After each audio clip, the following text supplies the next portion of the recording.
Hello friends, Babita Suryavanshi YouTube channel में आपका स्वागत है। आज मैं आप लोगों के लिए रेसिपी नहीं बल्कि एक ऐसी कहानी लेकर आई हूँ जिसे सुनकर आपको बहुत ही अच्छा लगेगा।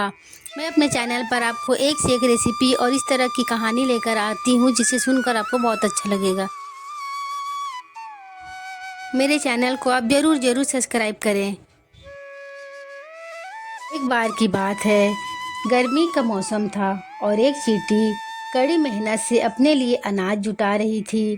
दरअसल वह सोच रही थी कि धूप तेज हो जाए, इससे पहले क्यों न अपना काम पूरा कर लिया जाए।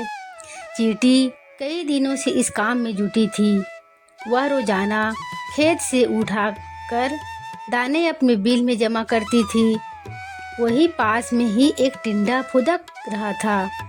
मस्ती में वह नाच रहा था, गाने गाकर जिंदगी के मजे ले रहा था। पसीने से तरबतर चींटी अनाज ढोते ढोते थक चुकी थी। पीठ पर अनाज लेकर बिल की तरफ जा रही थी। तभी टिंडा फुदक कर उसके सामने आ गया और बोला, प्यारी चींटी, क्यों इतनी मेहनत कर रही हो? आओ मज़े करें। चींटी ने टिंडे को नज़रअंदाज किया और खेत से उठाकर एक एक दाना अपने बिल में जमा करती रही। मस्ती में डूबा टिंडा चींटी को देखकर हंसता और मजाक उड़ाता। उछलकर उसके रास्ते में आकर कहता, प्यारी चींटी, आओ मेरा गाना सुनो। कितना बढ़िया मौसम है, ठंडी हवा चल रही, सुनहरी धूप है। क्यों मेहनत करके इस खूबसूरत दिन को बर्बाद कर रही हो? टिंडा की हरकतों से चींटी परेशान हो गई। उसने समझाते हुए कहा, सुनो टिंडा, ठंड का मौसम कुछ दिन बाद ही आने वाला है। तब खूब बर्फ गिरेगी, कहीं भी अनाज नहीं मिलेगा। मेरी सलाह है, अपने खाने का इंतजाम कर लो। धीरे धीरे गर्मी का मौसम खत्म हो गया। मस्ती में डूबे टिंडे को पता ही नहीं चला कि गर्मी कब खत्म हो गई।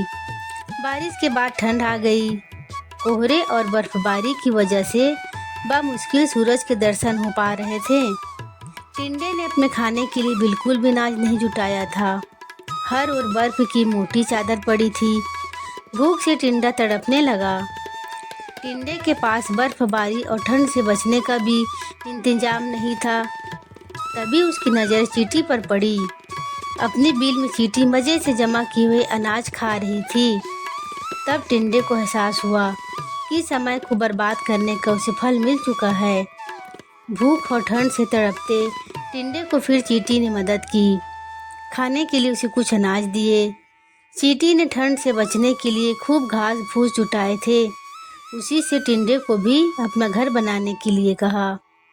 कहानी से सीख, अपने काम को मेहनत और लगन के साथ करना चाहिए।